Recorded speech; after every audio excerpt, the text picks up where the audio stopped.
Bonjour mes amis, connaissez-vous l'Alpe d'Huez? L'Alpe d'Huez, dans ma jeunesse, c'était un haut lieu du ski, belle station de ski magnifique, où on partait s'aérer l'hiver pour faire ce que l'on appelait les sports d'hiver.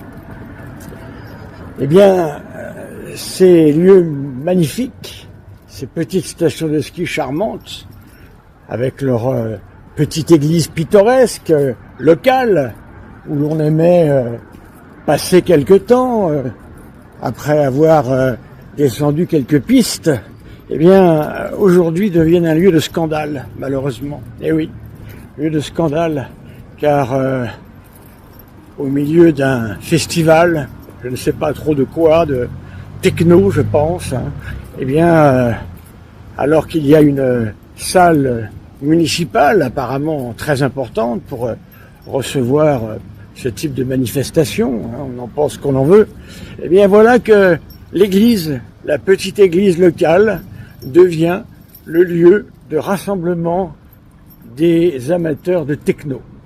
Alors, évidemment, vous l'aurez compris, nous sommes ici au cœur d'un scandale, bien sûr, un grand scandale. Comment transformer un lieu de culte réservé à la rencontre avec le Seigneur, réservé à la prière, réservé à la célébration des sacrements, et en particulier du Saint-Sacrement de la messe. Lorsque l'on voit les images de cette église transformée en boîte de nuit à coups de techno, où on voit le crucifix, où notre Seigneur nous témoigne du don total qu'il a fait de sa vie pour nos péchés, eh bien voilà que l'on danse des danses de toutes sortes. En tous les cas, ce n'est ni le lieu ni l'endroit de tout cela. Quand on pense que le curé d'Ars a passé sa vie à lutter contre les balles, eh bien voilà maintenant que certains curés se permettent d'organiser dans leurs églises ce que le curé d'Ars, en une manière beaucoup moins agressive, a fait comme un combat durant toute une partie de sa vie.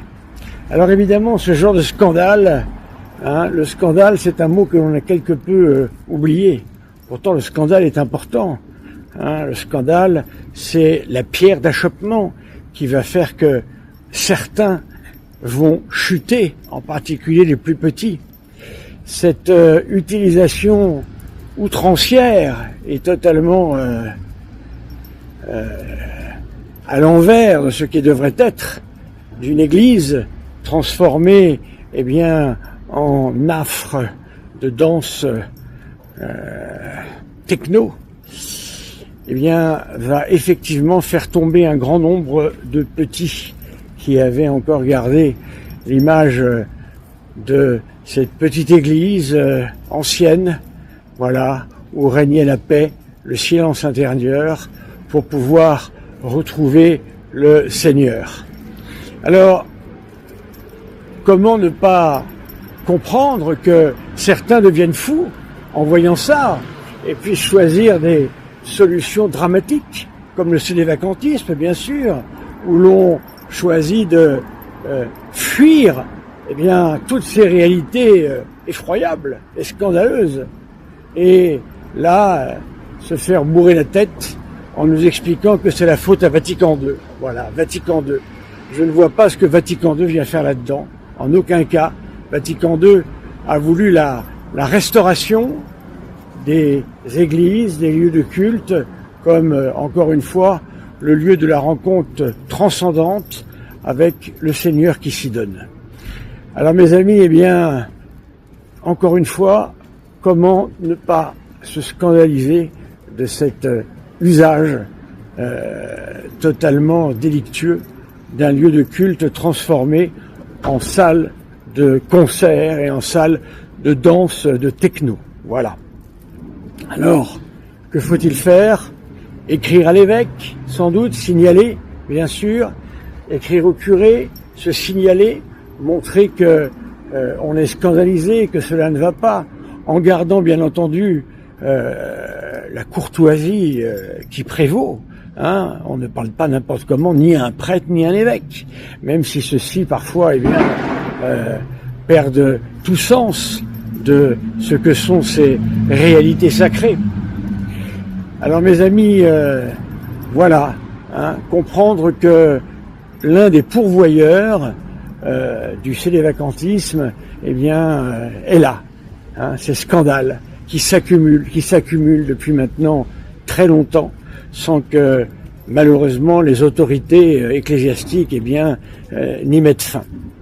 Alors évidemment, cela n'est pas non plus une justification du sédévacantisme, vous l'aurez bien compris, car le sédévacantisme est une bonne question, certes, avec une très mauvaise réponse, car au contraire, au lieu de faire une espèce de contre-église, comme un canard sans tête, hein, il vaut mieux s'investir, s'engager dans les réalités locales pour essayer de manifester son scandale, manifester le fait que justement, utilisant les moyens qui nous sont donnés, le Concile Vatican II parle très clairement de tout cela.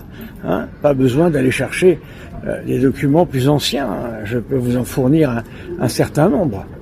Hein, revenir à ce que l'Église a demandé en ce qui concerne l'usage des lieux de culte et certainement pas transformer ces lieux de culte en technival. Alors, mes amis, que dire en cette veille du Triduum, sinon que le Christ est de nouveau crucifié dans ce genre d'événements qui, évidemment, ne peuvent que nous toucher au plus profond de notre cœur. Merci, mes amis.